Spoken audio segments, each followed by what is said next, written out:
모두를 위한 하나님의 창조세계 5번째 시간. 안녕하세요. 김한경 목사입니다. 지난 시간에는 가르침과 배움을 허락하시는 하나님을 배웠습니다. 함께 목차를 살펴보겠습니다. 1부. 지난 내용 돌아보기. 교육 불평등 속에 살아가는 지구 이웃. 가르침과 배움을 허락하시는 하나님. 2부. 양성평등. 성 불평등 속에 살아가는 지구 이웃. 양성평등이란. 3부 성경, 그리스도 안에서 평등, 성경은 무엇이라 말하는가? 질문과 실천.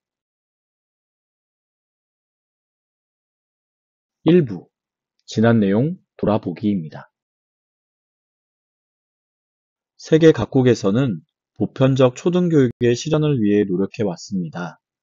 취학 전 아동 교육이 2010년 65%, 2019년 73%로 증가했습니다. 그러나 코로나19 이후 그동안 거둔 교육의 성과가 후퇴했다고 합니다.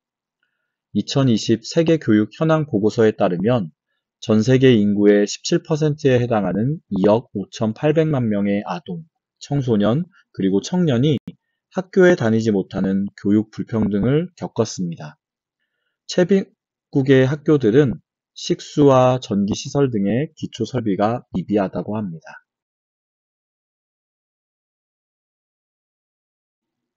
교육과 관련된 구약 성경을 살펴보겠습니다. 창세기와 출애굽기를 통해 타락한 인류를 구원하시는 하나님의 계획과 성취에 동참하는 하나님의 백성이 어떻게 생겨났는지 알게 됩니다. 출애굽기 12장에는 유월절의 이유와 의미를 묻는 자녀들에게 가르쳐야 하는 내용이 나오고 있습니다.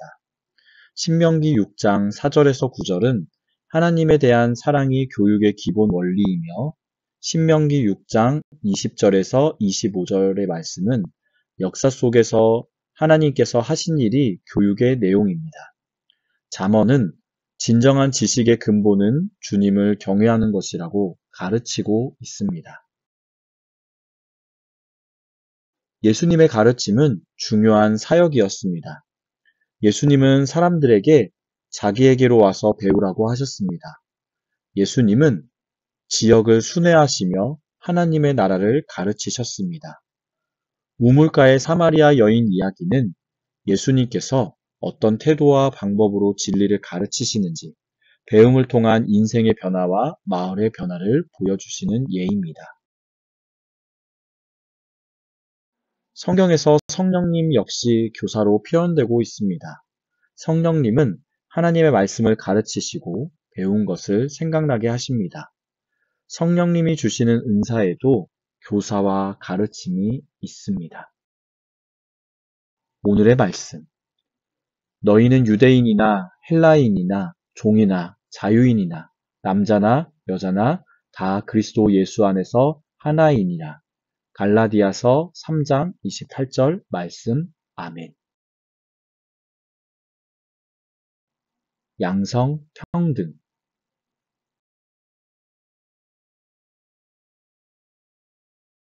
역대 노벨상 수상자는 몇 명이나 될까요? 2020년 기준 931명이라고 합니다.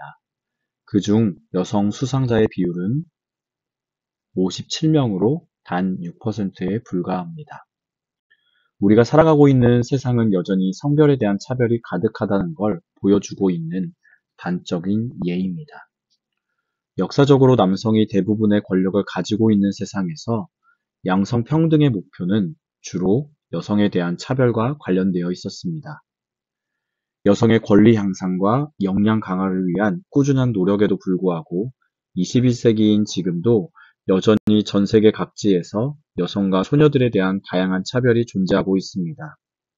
교육과 경제활동의 차별과 제약, 자기개발과 사회참여 기회의 불평등, 공적 의사결정 과정의 소외와 배제뿐만 아니라 인신매매, 성적 착취, 조혼, 강제결혼 등 보다 직접적이고 원시적인 형태의 폭력도 여전히 무수히 존재하는 상황입니다.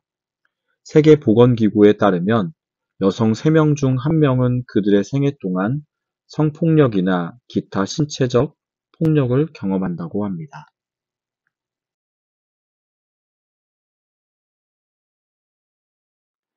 우리나라는 지난 2015년 양성평등기본법을 제정하여 성평등한 사회로의 전환을 위한 법적 토대를 놓았습니다. 이 법이 정의하는 양성평등이란 성별에 따른 차별, 편견, 비하 및 폭력 없이 인권을 동등하게 보장받고 모든 영역에 동등하게 참여하고 대우받는 것입니다. 이 정의에 따라 양성평등기본법이 추진하는 것은 평등한 정책, 평등한 참여, 인권 보호와 복지 증진, 평등한 문화 촉진, 평등기금 마련, 관련 기관, 시설 및 단체에 대한 지원 등이 있습니다. 눈여겨볼 것은 양성평등기본법의 제19조에 따르면 여성가족부는 국가의 성평등 수준을 측정할 수 있는 지표를 보급해야 하며 매년 국가 성평등 지수를 조사하여 공표하여야 한다는 사실입니다. 국가 성평등 지수는 3개 영역, 사회참여, 인권복지, 의식문화, 8개 분야, 경제활동, 의사결정, 복지, 보건, 안전, 가족, 문화, 정보의 지표로 구성되어 있습니다.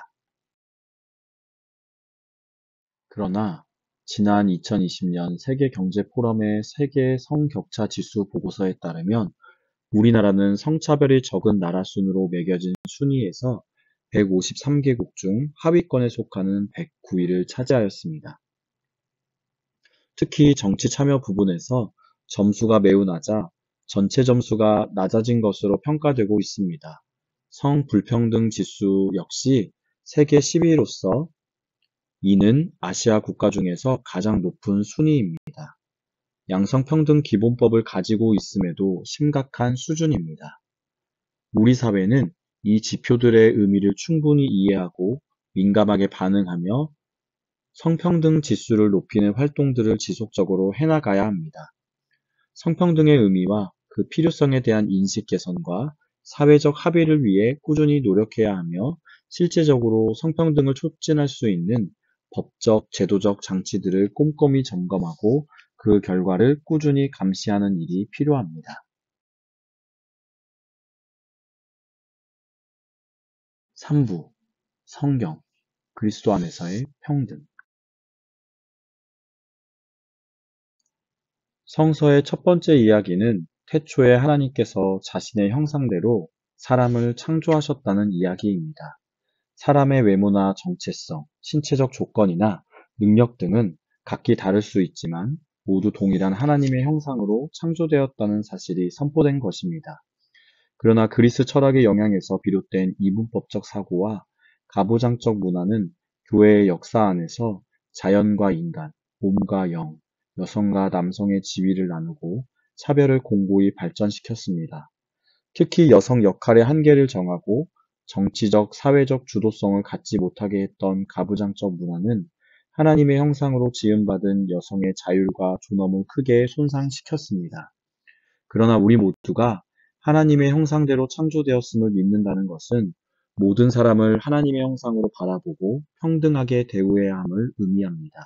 자연 만물과 인간, 남자, 여자를 각기 창조하셨다는 성서의 증언은 하나님의 창조의 다양함과 조화로움에 대한 이야기일 뿐 차별의 근거가 될 수 없습니다. 사도 바울에 의하면 예수 그리스도 안에서 우리 인류는 인종, 계급, 성별을 넘어서 우리 인류가 예수 그리스도 안에서 하나입니다. 누구든지 그리스도와 합하기 위하여 세례를 받은 자는 그리스도로 옷 입었느니라. 너희는 유대인이나 헬라인이나 종이나 자유인이나 남자나 여자나 다 그리스도 예수 안에서 하나이니라. 갈라디아서 3장 28절 말씀. 아멘. 우리 주님이신 예수 그리스도께서는 사회적, 문화적, 종교적 차별과 폭력에 노출되어 있었던 여인들, 이방인, 가난한 이들을 가장 먼저, 가장 많이 만나셨으며 그들의 사정을 살피시고 그들을 일으켜 세워주셨습니다. 예수님에게 약함이나 다름은 결코 배제나 차별의 이유가 될 수 없었습니다. 우리가 예수님을 따른다는 것은 모든 사람을 하나님의 형상으로 또 그리스도 안에서 하나된 존재로 바라보고 특별히 시대적, 문화적 한계 안에서 차별과 소외와 폭력에 노출되어 있는 이들에게 관심을 가지고 그들과 적극적으로 함께하는 일입니다. 질문: 누구든지 그리스도와 합하기 위하여 세례를 받은 자는 그리스도로 옷 입었느니라. 갈라디아서 3장 27절에서 그리스도로 옷 입었다는 말씀의 의미는 무엇일까요?